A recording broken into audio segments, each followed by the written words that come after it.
my friends.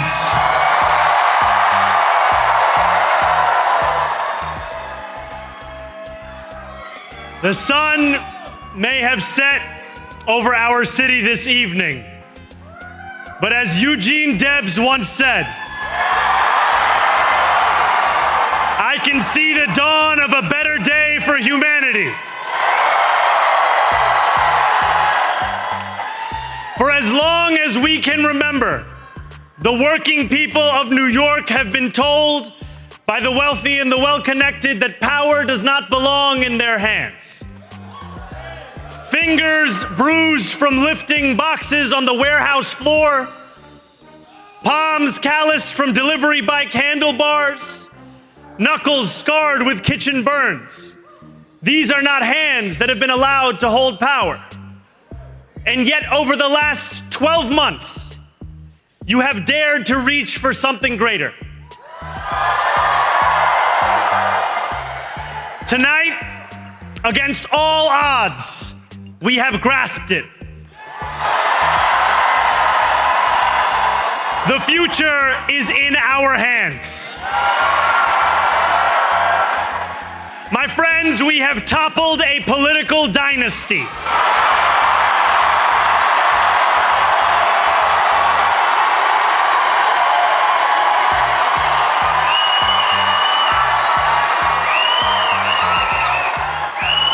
I wish Andrew Cuomo only the best in private life. But let tonight be the final time I utter his name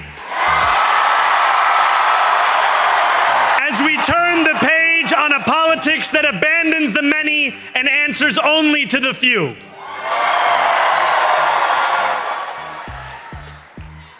New York, tonight you have delivered a mandate for change, a mandate for a new kind of politics, a mandate for a city we can afford, and a mandate for a government that delivers exactly that.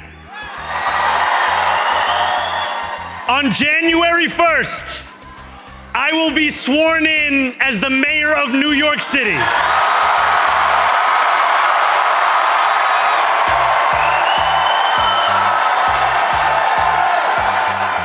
And that is because of you. So before I say anything else, I must say this. Thank you. Thank you to the next generation of New Yorkers who refused to accept that the promise of a better future was a relic of the past. You showed that when politics speaks to you without condescension, we can usher in a new era of leadership. We will fight for you because we are you. Or as we say on Steinway, ana minkum wa ilaykum.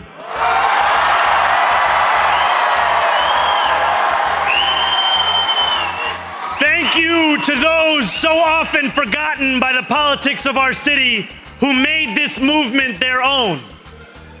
I speak of Yemeni bodega owners and Mexican abuelas, Senegalese taxi drivers and Uzbek nurses, Trinidadian line cooks and Ethiopian aunties. Yes, aunties.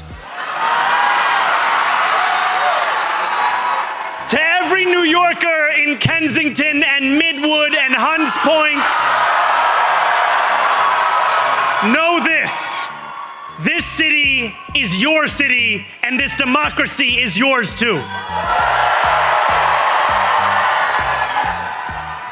This campaign is about people like Wesley, an $11.99 organizer I met outside of Elmhurst Hospital on Thursday night. A New Yorker who lives elsewhere, who commutes 2 hours each way from Pennsylvania because rent is too expensive in this city. It's about people like the woman I met on the BX33 years ago, who said to me, I used to love New York, but now it's just where I live. And it's about people like Richard, the taxi driver I went on a 15-day hunger strike with outside of City Hall, who still has to drive his cab 7 days a week. My brother, we are in City Hall now.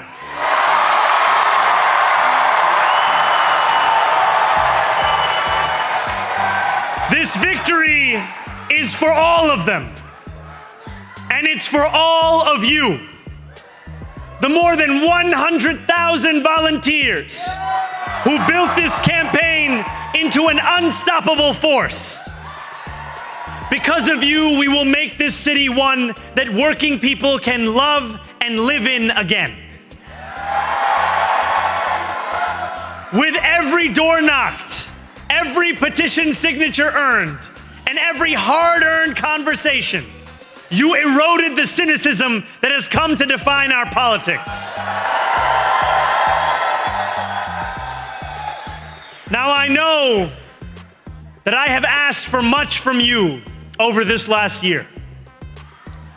Time and again, you have answered my calls, but I have one final request. New York City, breathe this moment in. We have held our breath for longer than we know. We have held it in anticipation of defeat. Held it because the air has been knocked out of our lungs too many times to count. Held it because we cannot afford to exhale. Thanks to all of those who sacrificed so much, we are breathing in the air of a city that has been reborn.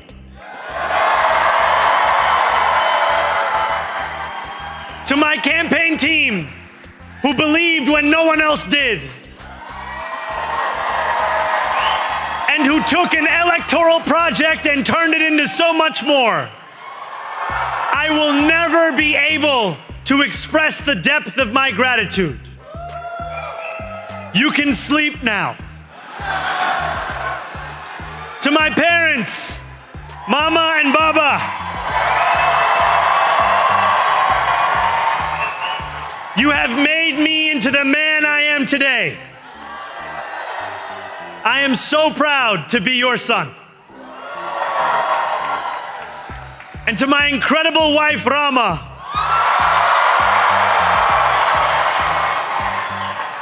Hayati, there is no one I would rather have by my side in this moment and in every moment. To every New Yorker, whether you voted for me, for one of my opponents, or felt too disappointed by politics to vote at all, thank you for the opportunity to prove myself worthy of your trust. I will wake each morning with a singular purpose: to make this city better for you than it was the day before.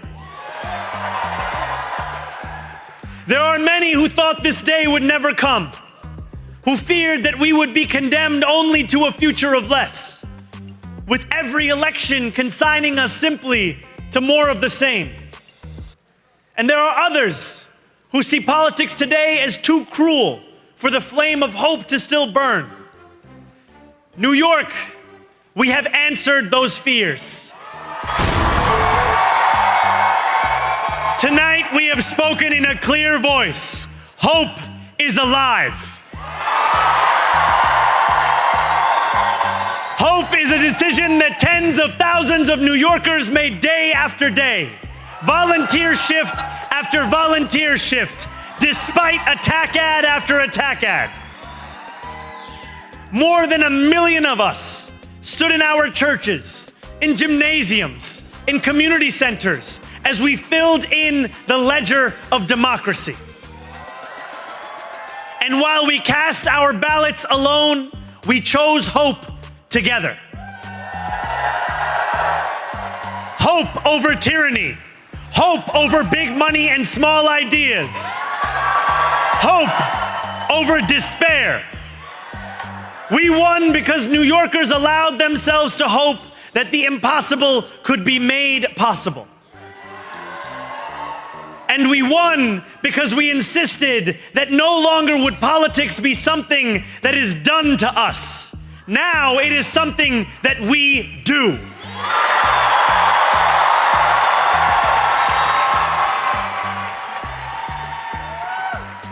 Standing before you, I think of the words of Jawaharlal Nehru.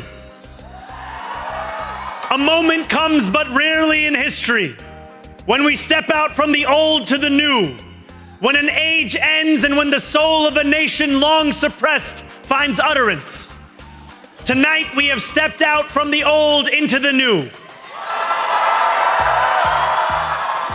So let us speak now with clarity and conviction that cannot be misunderstood about what this new age will deliver and for whom.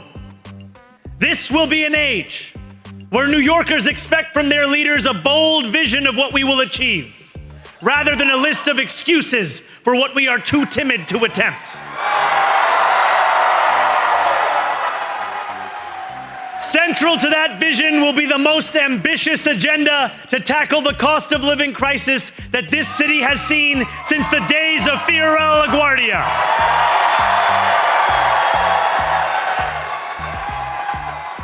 An agenda that will freeze the rents for more than 2 million rent-stabilized tenants.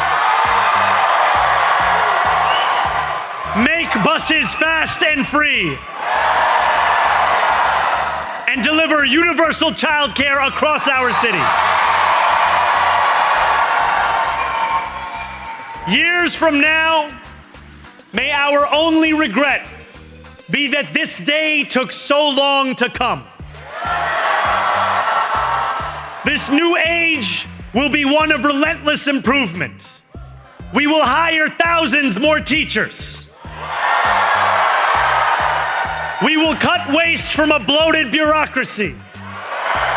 We will work tirelessly to make lights shine again in the hallways of NYCHA developments where they have long flickered. Safety and justice will go hand in hand as we work with police officers to reduce crime and create a department of community safety that tackles the mental health crisis and homelessness crises head on.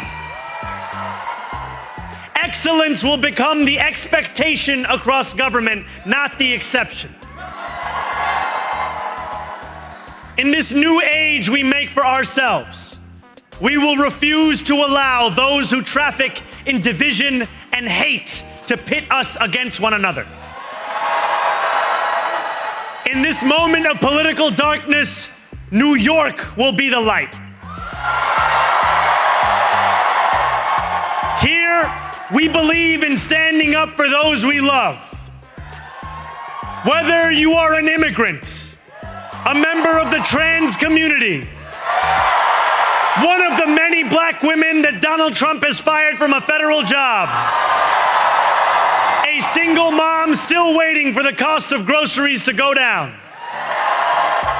or anyone else with their back against the wall, your struggle is ours too.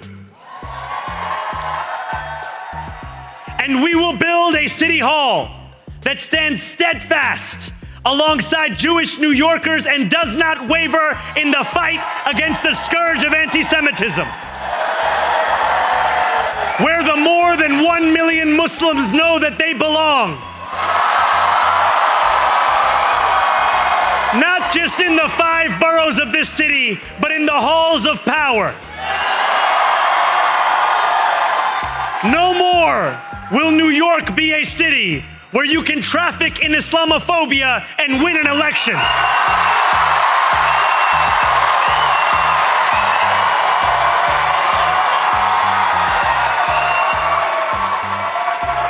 This new age will be defined by a competence and a compassion that have too long been placed at odds with one another. We will prove that there is no problem too large for government to solve and no concern too small for it to care about. For years, those in City Hall have only helped those who can help them. But on January 1st, we will usher in a city government that helps everyone. Now I know that many have heard our message only through the prism of misinformation. Tens of millions of dollars have been spent to redefine reality and to convince our neighbors that this new age is something that should frighten them. As has so often occurred, the billionaire class has sought to convince those making $30 an hour that their enemies are those earning $20 an hour. They want the people to fight amongst ourselves so that we remain distracted from the work of remaking a long broken system. We refuse to let them dictate the rules of the game anymore. They can play by the same rules as the rest of us. Together, we will usher in a generation of change. And if we embrace this brave new course, rather than fleeing from it, we can respond to oligarchy and authoritarianism with the strength it fears, not the appeasement it craves. After all, if anyone can show a nation betrayed by Donald Trump how to defeat him, it is the city that gave rise to him.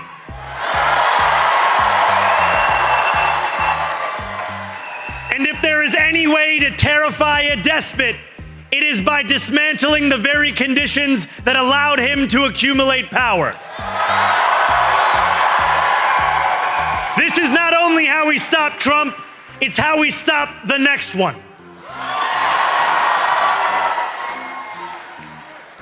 So Donald Trump, since I know you're watching, I have 4 words for you. Turn the volume up.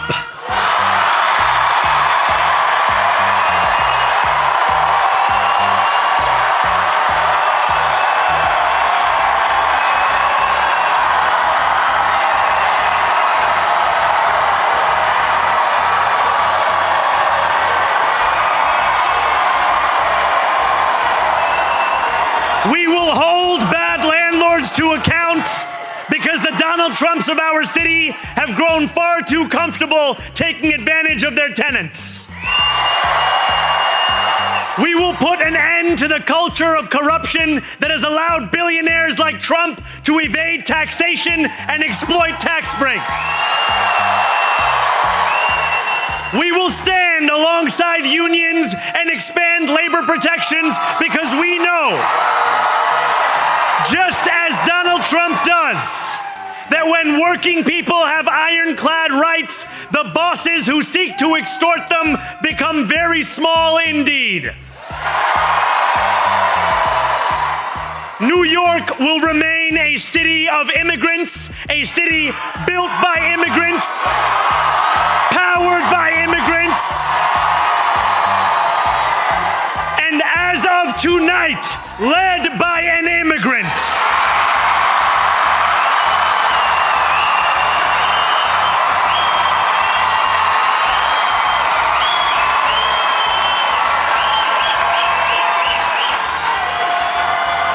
So hear me, President Trump, when I say this. To get to any of us, you will have to get through all of us.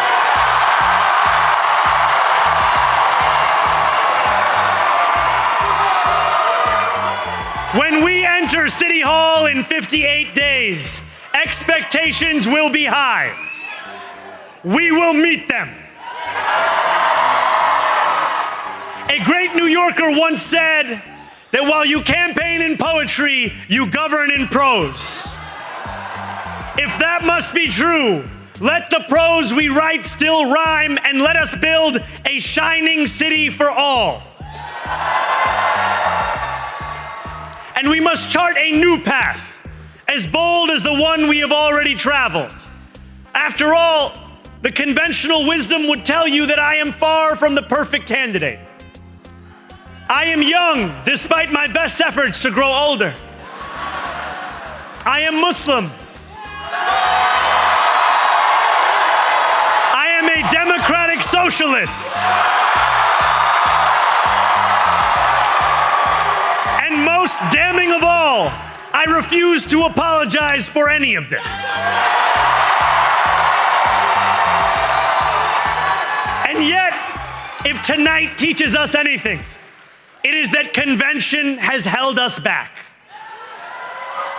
We have bowed at the altar of caution and we have paid a mighty price. Too many working people cannot recognize themselves in our party.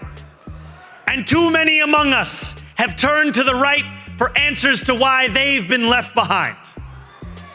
We will leave mediocrity in our past. No longer will we have to open a history book for proof that Democrats can dare to be great.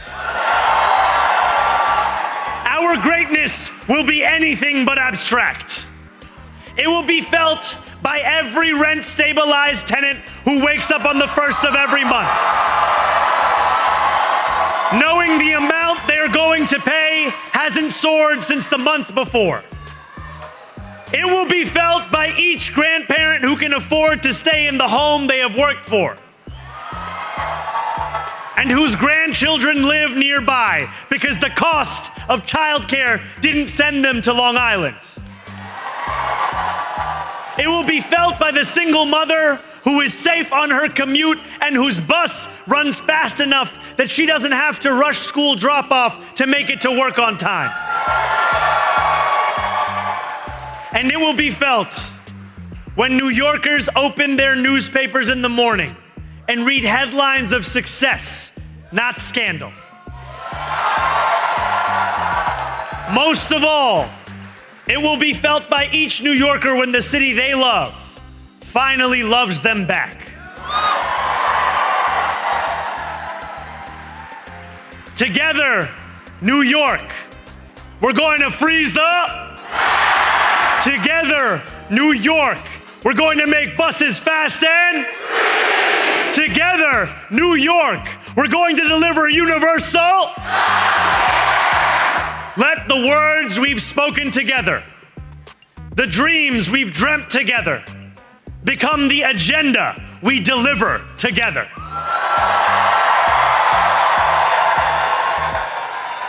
New York, this power, it's yours.